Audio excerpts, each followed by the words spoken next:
Hello everyone, welcome to my channel. So today we are solving NSO class 7 workbook and today we will solve chapter 11, that is the reproduction in plant. So in early video we have already solved 1 to 10 question, and if you have not watched it you can go and watch it. Now in this video we are going to solve question number 11 to question number 20. Okay, so let's get started. And I will request you to please, if you are new to this channel, do subscribe our channel and share this video with your friends so that they also find this helpful in their preparation. Okay, let's get started. तो चलिए देख लेते हैं question number 11. Question number 11 में आपको बोला है the given table list some plants and their reproductive structures. तो यहाँ पे आपको प्लांट के टेबल दे दिए गए हैं और वो किस तरीके से रिप्रोडक्टिव करती है, मीन्स उसका स्ट्रक्चर्स आपको दे दिए गए हैं. जैसे कि बीन प्लांट जो है वो किससे रिप्रोड्यूस करती है, सीड से रिप्रोड्यूस करती है. मीन्स अगर आपको बीन प्लांट लगाना है तो आपने सीड लगा दिया एंड आपको बीन प्लांट दूसरा आप रिप्रोडक्ट कर पाएंगे. एक्स में आपको बताया नहीं है, ये एक्स आपको ढूंढना है एंड उसका रिप्रोडक्टिव पार्ट है स्पोर्स. तो आपको पता होगा स्पोर्स जो है वो मोसेस या फर्न से होता है, राइट. तो यहाँ पे फर्न या मॉस आना चाहिए एक्स में, ठीक है. तो यहाँ पे भी दिया गया है एंड यहाँ पे भी दिया गया है, लेकिन हमें कोई एक ही ऑप्शन चूज़ करना है. गार्लिक जो है वो बल्ब से आता है, गार्लिक का जो बल्ब होता है उसी से ही गार्लिक आता है, तो हम बल्ब बोलेंगे उसे. तो यहाँ पे वाई में बल्ब दिया है जबकि यहाँ पे स्पोर्स दिया है. तो हमारा यहाँ पे करेक्ट आंसर कौन सा होगा, करेक्ट ऑप्शन होगा ऑप्शन नंबर सी.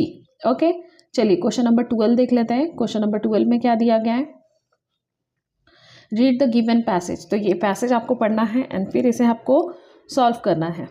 तो the flower of a plant x contain either स्टेमन और pistol while flower of Y contain both stamen as well as pistil. तो आपको पता होगा X जो है वो एक यूनिसेक्सुअल फ्लावर बता रहा है विच जिसमें या फिर स्टेमन होगा या फिर पिस्टल होगा, लेकिन Y जो है यहाँ पे जो Y फ्लावर बता रहा है उसमें बोथ बता रहा है, तो it is a bisexual flower, right. तो यहाँ पे ऑप्शन देख लेते हैं. ऑप्शन नंबर ए में आपको पूछा है X seed setting is assured even in the absence of pollinating agent. और बी में बोला है X could be mustard while Y could be papaya. तो मस्टर्ड सीड का एग्जाम्पल दिया है X में, लेकिन X और Y का दोनों का ही जो फ्लावर होता है वो बायसेक्सुअल है. ओके, नाउ यहाँ पे बोला है in normal condition all flowers of Y will give rise to seed after fertilisation. And आपको डी में बोला है the flower X prevent cross pollination. तो यहाँ पे सीड सेटिंग जो आप देखेंगे तो ये जहाँ पे स्टेमिनेट फ्लावर होते हैं, जहाँ पे स्टेमन होते हैं वहाँ पे सीड सेटिंग ऑकर नहीं करती है, लेकिन जहाँ पे पिस्टल होते हैं वहाँ पे सीड सेटिंग अश्योर्ड होती है. Okay, because in the presence of pollination agent के वजह से. पॉलिनेशन होता है मीन्स बीज या फिर किसी इंसेक्ट के वजह से पॉलिनेशन और पॉलिनेटिंग एजेंट जो है वो पॉसिबल है, इसलिए. तो यहाँ पे इसका जो करेक्ट ऑप्शन जो होगा वो होगा ऑप्शन नंबर सी. चलिए क्वेश्चन नंबर 13 देख लेते हैं. क्वेश्चन नंबर 13 दिया है refer to the given flow chart and select the option which correctly identify X Y and Z. तो आपको यहाँ पे एक्स वाई और जेड को करेक्टली आइडेंटिफाई करना है. हैज़ नो फ्लावर, जो एक्स है उसमें कोई भी फ्लावर्स नहीं होते हैं.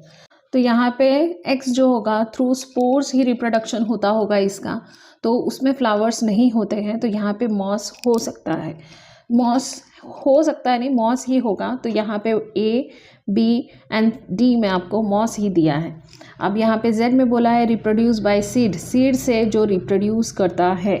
तो रिप्रोड्यूस बाय सीड, तो रिप्रोड्यूस बाय सीड कोई भी सीड हो सकता है, लाइक मेज हो सकता है. तो यहाँ पे मेज हो सकता है. अब आपको वाई में बोला है रिप्रोड्यूस बाय लीव्स, लीव्स से रिप्रोड्यूस करता है. तो बायरोफेलियम जो है वो भी लीफ से रिप्रोड्यूस करता है. ये आपने बहुत बार पढ़े होंगे स्टैंडर्ड 6 में भी. तो यहाँ पे ऑप्शन ए जो होगा वो इसका करेक्ट आंसर होगा. Let's see the question number 14. Question number 14 में क्या दिया है, read the given statement from 1 to 4 with 1 or 2 blanks and select the option that correctly fill any 2 of the statement. तो यहाँ पे आपको स्टेटमेंट पढ़ना है 1 से 4 तक और इसके जो ब्लैंक्स है इसे फिल करने हैं. तो यहाँ पे जो 2 स्टेटमेंट सही आएंगे उसे ही आपको एज अ ऑप्शन चूज करना है.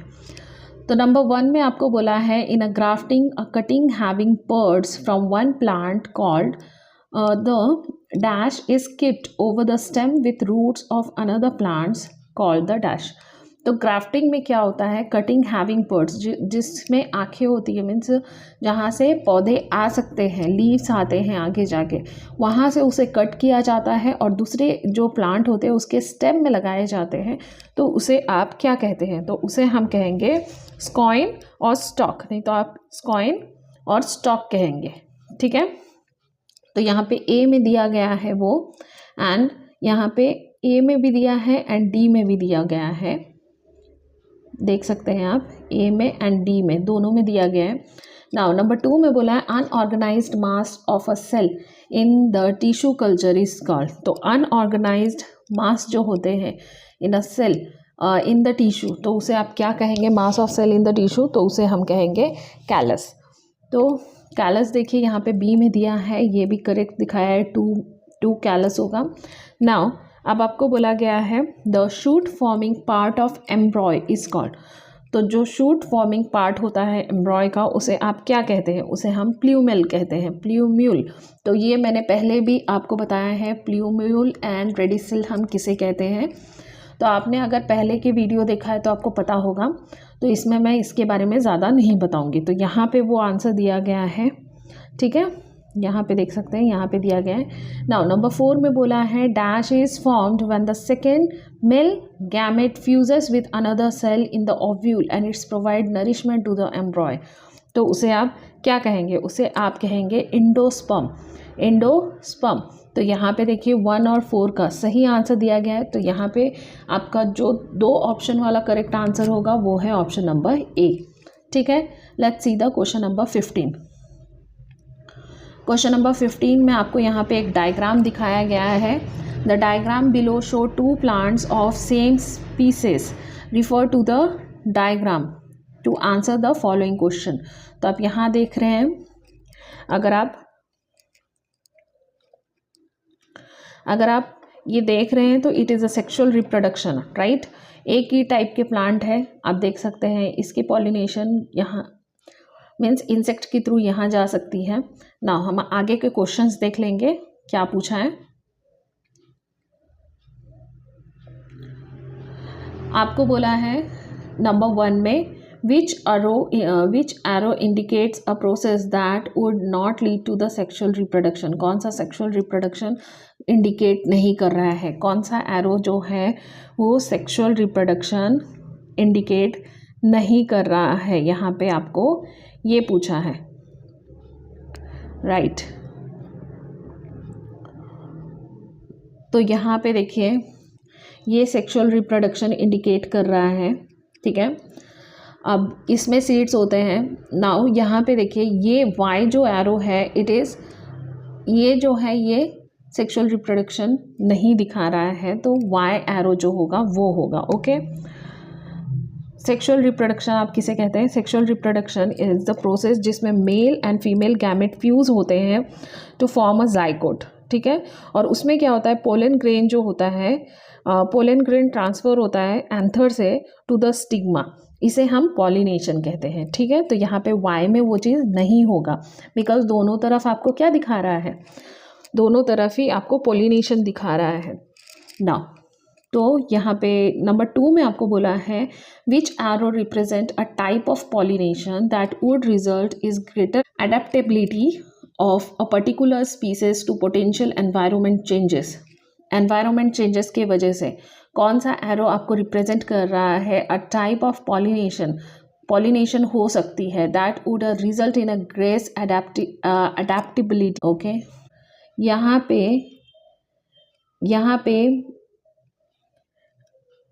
मेल और फीमेल गैमेट जो है यहाँ पे फ्यूज़ हो सकते हैं, राइट. यहाँ पे फ्यूज़ हो सकते हैं बिकॉज ऑफ द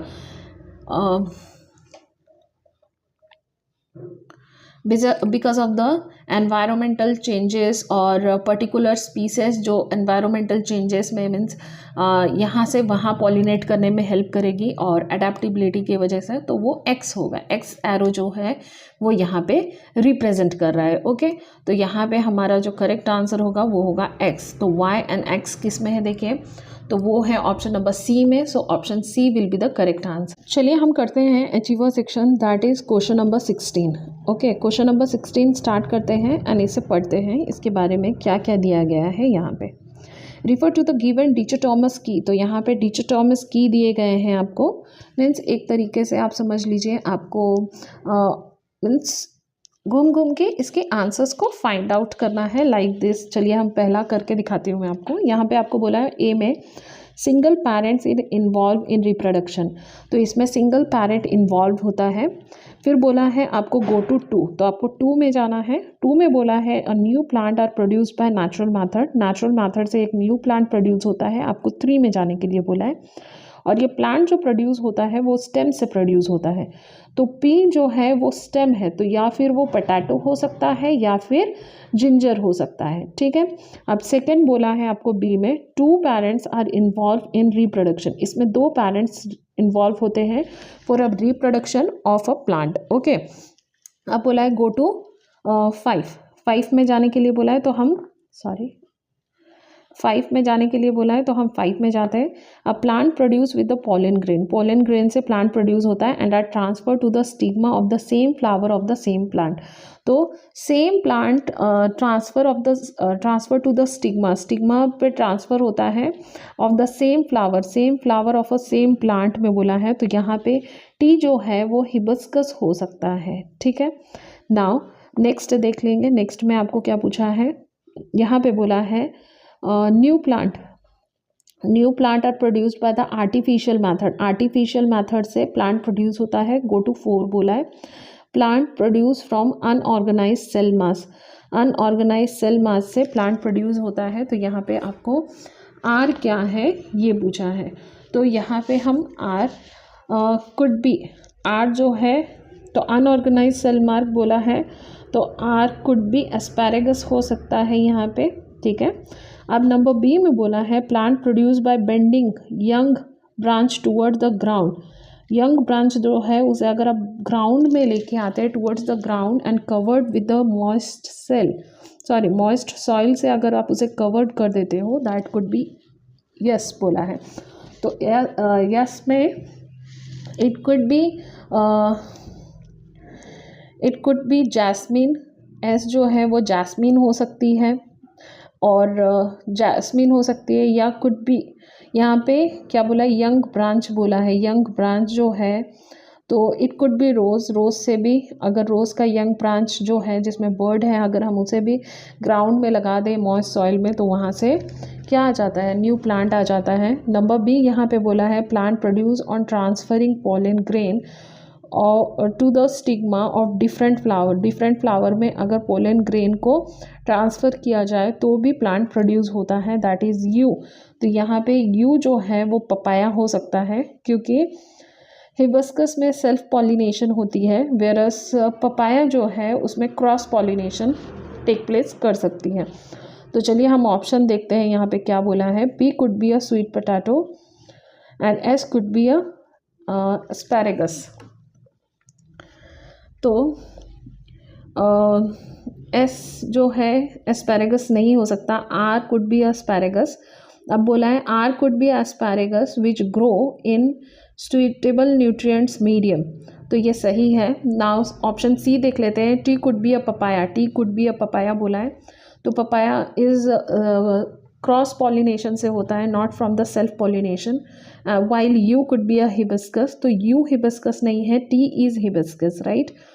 नाउ यहाँ पे Q could be a potato, नहीं, P is potato, P could be a potato which possess scars और डिस्पर्शन कॉल्ड आइज, तो यहाँ पे पी होना चाहिए। तो यहाँ पे जो सही ऑप्शन होगा वो होगा option number B will be the correct answer. Let's see the question number 17। Question number 17 में क्या बोला है, Ruchi collected four different kinds of seed, तो रुचि ने क्या किया है, कलेक्ट किया है 4 different kind of seed W, X, Y and Z। The characteristics of each seed is given. तो यहाँ पे ईच सीड्स का कैरेक्टरिस्टिक्स दे दिया गया है। Identify the seeds and the agent of their disposal. तो आपको सीड्स को समझना है, आइडेंटिफाई करना है और वो किस तरीके से डिस्पोज होते हैं and select the correct option. तो चलिए नेक्स्ट पेज में चलते हैं। W में बोला है surrounded by tiny hair, X में बोला है thick coat of fibre, Y में बोला है प्रेजेंस ऑफ हुक और स्पाइन और Z में बोला है enclosed in a fruit that burst open when mature. तो इसका मतलब है जब मैच्योर हो जाता है फ्रूट तो वो क्या हो जाता है, खुद ब खुद बर्स्ट हो जाता है। बर्स्ट मीन्स फूट जाना, फूट के उसके जो सीड्स होते हैं वो आसपास डिस्पर्स हो जाते हैं। तो यहाँ पे सीड्स दिए गए हैं। तो W could be a dandelion बोला है, X could be a coconut बोला है, thick coat of fibre coconut ही है, वाटर से डिस्पर्स होता है। डैंडिलियन का बोला है एनिमल से डिस्पर्स होता है। Y जो है जैंथियम बोला है जो एयर से डिस्पर्स होता है और लोटस जो है वो एक्सप्लोजन से डिस्पर्स होता है, ऐसे बताया है। तो कोकोनट जो है उसकी थिक कोट ऑफ फाइबर होती है जिसकी वजह से वो वाटर में फ्लो होता है और यहाँ से वहाँ डिस्पर्स होता है। और सीड्स जो है जैसे कि डैंडिलियन हो गया, उसके उसके जो बॉडी होती है वो हेयरी होती है जिसकी वजह से वो विंड से इजीली कैरी ऑन हो जाता है। तो यहाँ पे विंड होना चाहिए था, इसलिए ये गलत है। ओके, अब यहाँ पे जैंथियम, अब यहाँ पे जैंथियम के बारे में बोला गया है जिसमें हुक होती है और वो बहुत ही जल्दी किसी भी एनिमल से या क्लोथ्स में क्या हो जाता है, स्टिक हो जाता है जिसकी वजह से वो इधर से उधर डिस्पर्स होती है। तो ये एयर से डिस्पर्स नहीं होती है, it disperse through animals. Okay, तो यहाँ पे एनिमल्स होना चाहिए था, एनिमल्स, ठीक है। अब लोटस जो है उसे बोला गया है एक्सप्लोजन से। तो लोटस जो है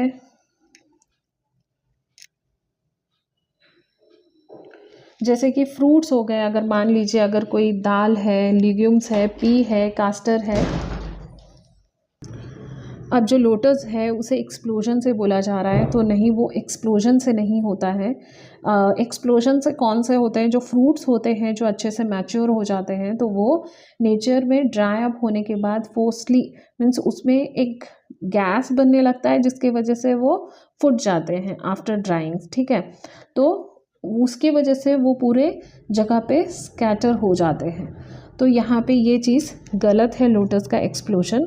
तो यहाँ पे जो करेक्ट आंसर होगा वो है option number B, that X सही है। तो option B will be the correct answer. Hope so आपको भी ये समझ में आ रहा होगा मैं जो बोल रही हूँ, ठीक है।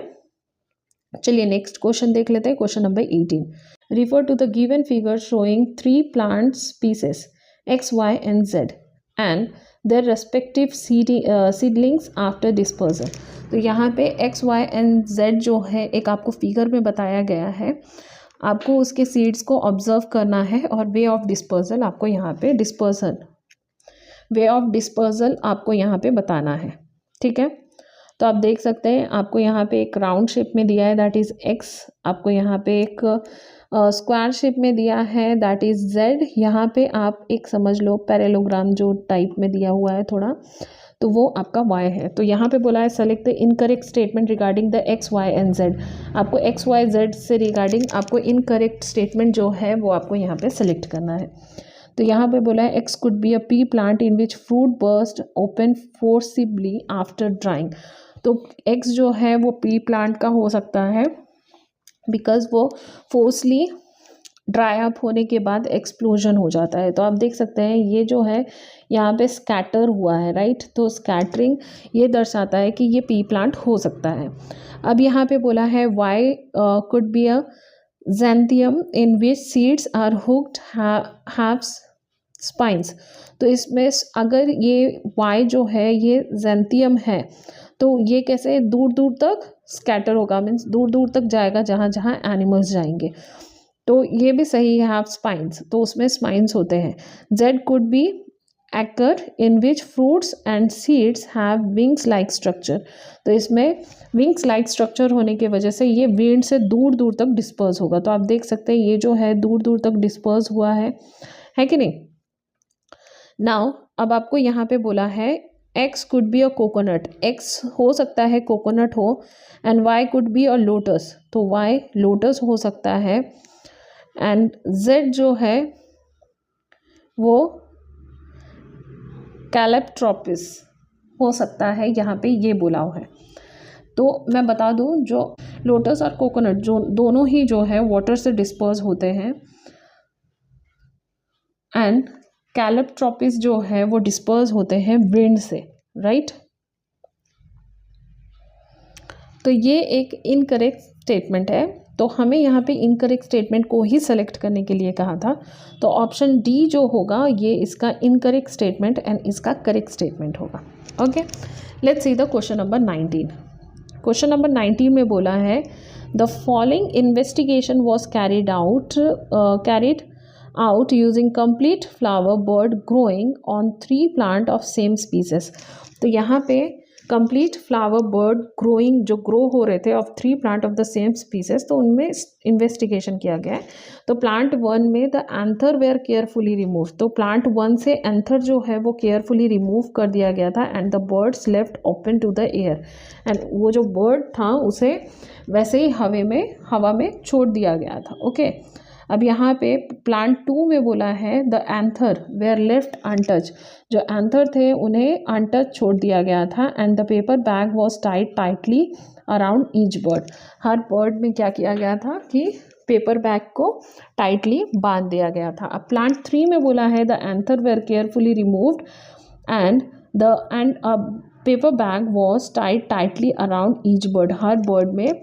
अब यहाँ पे एंथर को कुछ नहीं किया गया था इसमें, एंड इसमें एंथर ही निकाल दिया गया है। अब यहाँ पे क्या बोला है, बर्ड में पेपर बैग बांध दिया गया था। All flower were open normally but only those on plant 1 produce seed. तो प्लांट 1 जो है वो सीड प्रोड्यूस किया है, और जो दूसरे हैं all flowers were open normally, वो जैसे नॉर्मली थे वैसे ही खुले, but only those on plant 1, plant 1 में जो प्लांट्स थे उन्होंने सीड प्रोड्यूस किया था। What can be inferred from it, तो इससे आप क्या इन्फर्ड कर सकते हैं, क्या बता सकते हैं। तो वैसे प्लांट 1 जो है उसमें जो पोलन ग्रेन है, उसमें पोलन ग्रेन जो है वो must be carried from some another plant bringing about pollination. तो किसी दूसरे प्लांट से उसकी पॉलिनेशन हुई है, जिसे आप क्रॉस पॉलिनेशन कह सकते हैं, एंड फर्टिलाइजेशन, जिसके वजह से उसमें सीड जो है वो प्रोड्यूस हुआ है। लेकिन प्लांट 2 में क्या किया गया था, mail and female reproductive part available थे, बट स्टिल उसमें सीड्स प्रोड्यूस नहीं हुए। तो इससे पता चलता है कि इसमें सेल्फ पॉलिनेशन हुआ ही नहीं है, और इस प्लांट में क्रॉस पॉलिनेशन काम करता है। ओके, प्लांट 3 में जो है उसमें सिर्फ जो कार्पेल है उसे लेफ्ट कर दिया गया था फ्लावर बर्ड में, तो उसके वजह से इसमें कोई चांस ही नहीं थे पॉलिनेशन और फर्टिलाइजेशन की। तो उसकी वजह से अब ऑप्शंस देख लेते हैं। Cross pollination can take place in this plant species, तो ये सही है। प्लांट 1 में क्रॉस पॉलिनेशन टेक प्लेस हुई है, जिसकी वजह से प्लांट जो है वो सीड प्रोड्यूस कर पाया है। अब बी में बोला है only wind pollination can take place in plant species, नहीं। Only insect pollination can take place, ऐसा भी नहीं है। Only self pollination can take place in this plant species. तो यहाँ पे क्रॉस पॉलिनेशन हुआ है, जिसके वजह से इसमें सीड प्रोड्यूस हुए हैं। तो चलिए अब क्वेश्चन नंबर 20 देखते हैं। क्वेश्चन नंबर 20 में बोला है, तो आपको यहाँ पे गिवन फिगर को अच्छे से पढ़ना है और यहाँ पे करेक्ट स्टेटमेंट को निकालना है। द पी जो है वो फ्रूट को गिव राइज करता है, तो ये एक करेक्ट स्टेटमेंट है। ओके, नाउ नंबर 2 में बोला है द पार्ट लेवल R is responsible for the transfer of female gamete. तो आर जो है it is responsible for the male gamete होगा, यहाँ पे फीमेल गैमेट नहीं होगा। अब यहाँ पे 3 में बोला है the part label as Q transfer into the endosperm.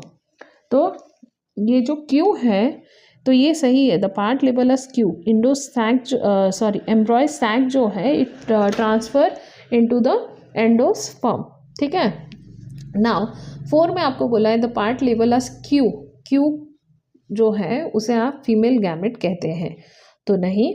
अब यहाँ पे नंबर 5 में आपको बोला है the part label as R, carries pollen, तो आर जो है वो पोलन कैरीज करता है, यहाँ पे ये बोला गया है, तो नहीं। तो इसका जो करेक्ट स्टेटमेंट है वो है 1 and 3। 1 and 3 is the correct statement, so B will be the correct statement here, okay, option B will be the correct answer। Hope so आपको ये समझ में आया हो। फिर से आपको कहूँगी कि आप ये वीडियो पूरा देखिए, अपने फ्रेंड के साथ शेयर कीजिए और चैनल में नए हैं तो सब्सक्राइब कीजिए। तब तक के लिए स्टे ट्यून एंड बाय।